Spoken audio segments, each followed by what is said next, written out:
Yes, yes. Good morning, good morning, good morning to all Liverpool fans. Today, Monday morning. Glorious, glorious start to the day. um, Glorious weekend. When your team beats their rivals 5-0, you can't really complain. You can't really complain. Um, but yes, good morning to everybody. Thank you for everybody who has tuned in. It's G here, just quickly giving you my post-match reaction to yesterday's 5-0 victory over Man United. I'll be real, there isn't really much to say. There isn't really much to go into because the manner of the victory was so, yeah, it was just so, yeah, weird. Super, super duper weird. I feel that didn't really feel like we was playing against Manchester United. It just felt everything felt off with them particularly, but we were also just super clinical. Um, Keita, Jota with a goal and Salah with a hat trick. Like we just passed them. We were just playing them off the park. Like I really can't. Everybody was talking so much after the game, and to be honest, it was more talking about Manchester United than it was Liverpool because there isn't really much we could really say. Everything that could have gone to plan went to plan. Everything that we needed happened. On a day when you just needed to be super clinical against a team. Let's be honest. Let's be real. It's still Manchester United. They got Ronaldo, they got Pogba, they got Fernandez, they got Rashford, they got Greenwood, they got Cavani. Like this list is super endless. So yeah, the fact that they couldn't pattern up themselves and weren't able to put themselves in a better position for that game and sort it out, that just speaks more volumes to them. But I feel like we were super on top before the game. The lineup: no Fabinho, no Matip, no Mane. Now you're starting to think, right, okay. First thing I thought was, look, Klopp. I mean, I asked you to rotate, but why today? Do you know what I mean? Like, why today being like, why does today have to be that day that you decide to rotate the squad and you're rotating key players at that? Big up Kanate. That performance, he's probably going to stay in the defense. Him alongside Virgil, that works for me. Um, who else was there? Obviously, Jota coming in. Jota played well yesterday, was able to run in between the lines and was kind of just causing such a havoc with Salah and Firmino that United defense just couldn't handle it, as we saw for Jota's goal. Um, yeah, there's just trying to think. Like there wasn't obviously Salah. I could sit here and talk about Salah for about an hour. Do you know what I mean? From back in the day when people were, and this isn't to say, oh yeah, I was right, you was no, no, no. At the end of the day, they all play for Liverpool. But when everybody used to compare Salah with Mane, and I used to always think, I mean, you can compare them because they're on the same team and they play opposite wings, but Salah is so clear of him, and that's not a disrespect to Mane. Do you get Mane is a fantastic player.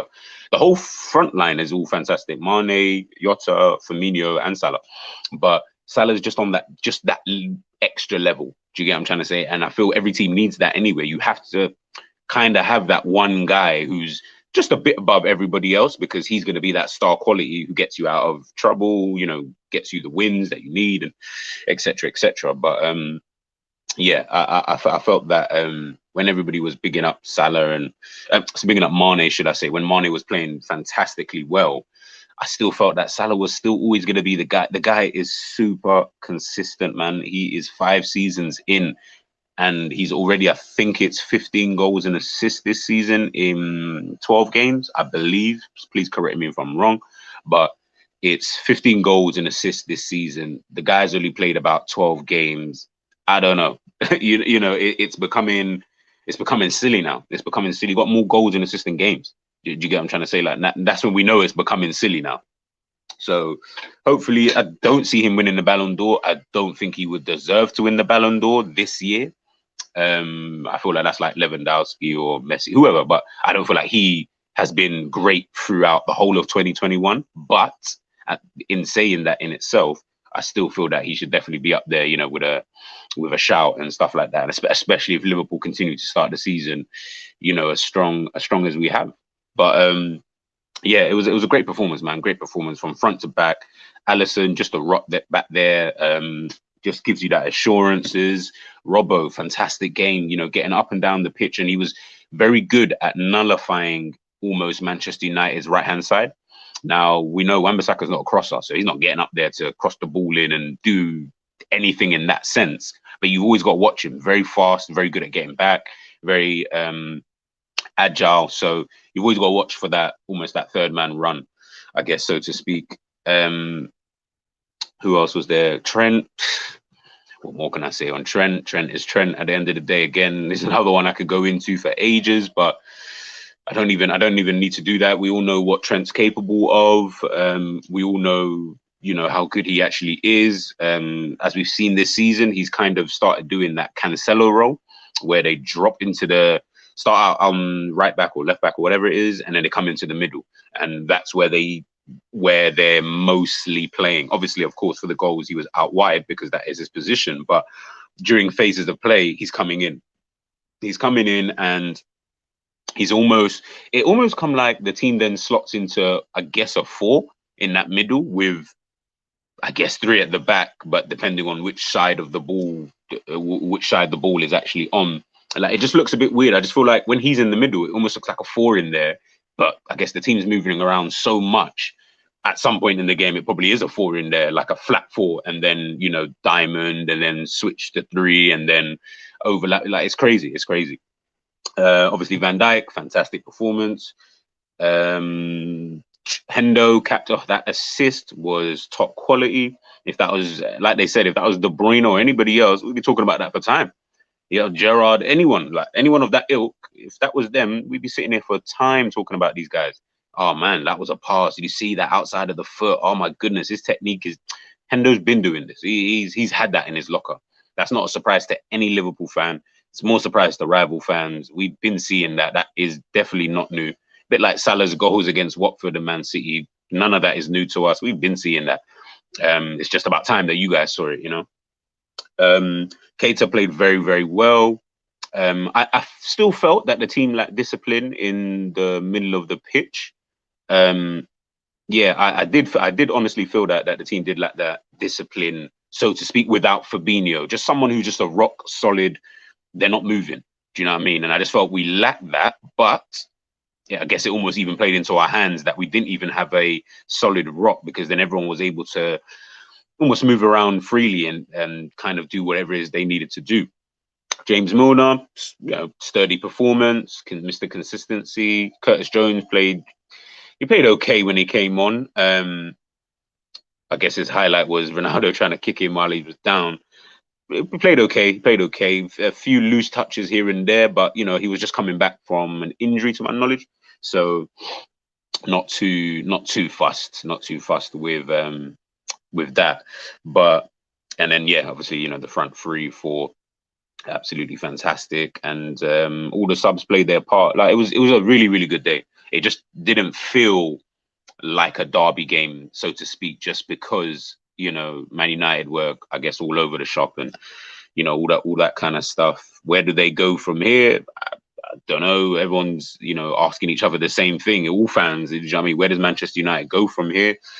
Who knows? I mean, as a Liverpool fan, keep Ollie in. Do you know what I mean? But if I'm a football fan first, and when I look at Manchester United, sorry to the Liverpool fans for me going into our rivals like this, but when I look at Manchester United, there is, like I said before earlier on, you know, there's no way that this team isn't good enough. Do you know what I mean? This team is a top 3 team at minimum, in my personal opinion. I think it's better than a Chelsea team, as well as Chelsea. As much as Chelsea have that depth, so to speak, I think Manchester United have better quality in important areas of the pitch. So it must come down to management, tactics, coaching, whatever it is. Manchester United are in a situation a bit like England, where you've had the nicey manager, and you know, he's been able to steady the ship. If you are trying to win, you cannot win with these managers. It's unlikely. Not to say it's impossible, because nothing is impossible, and Ollie could easily go around and just win an FA Cup or whatever. Not saying he couldn't, but long term, is that really the guy that you feel that can take you forward? I don't think so. I don't personally think so. He has shown in multiple occasions that he just isn't tactically inept at the biggest stages in the most, pressurized moments, he just isn't it. And as a United fan, as United fans always keep telling me, should I say, that someone like him, as much as he's a legend at the club, he'll ruin that legacy if he doesn't just leave, because the performances are just not good enough. The team isn't really there yet, kind of thing. And he's been there for about 3-4 years, I think it is. So he's had time. He's had time. And this is Manchester United at the end of the day. They don't wait. They ain't waiting around for no one to do anything. So if he's not doing much now, I guess it's time for him to go. But we'll leave that to United fans. I'll let you guys figure that one out. But yeah, just a quick one this morning. Quick 5-0 victory. It is I think it's the 9th time, I want to say, this season that Liverpool have scored. I think it was 3 or more goals. I think we've scored 5 twice now this season. I was reading it the other day. It was I think we scored 3 maybe about 6 times, and I think we scored 4 twice, and then I think now 5 twice. Like, we've been on fire this season when it comes to goals.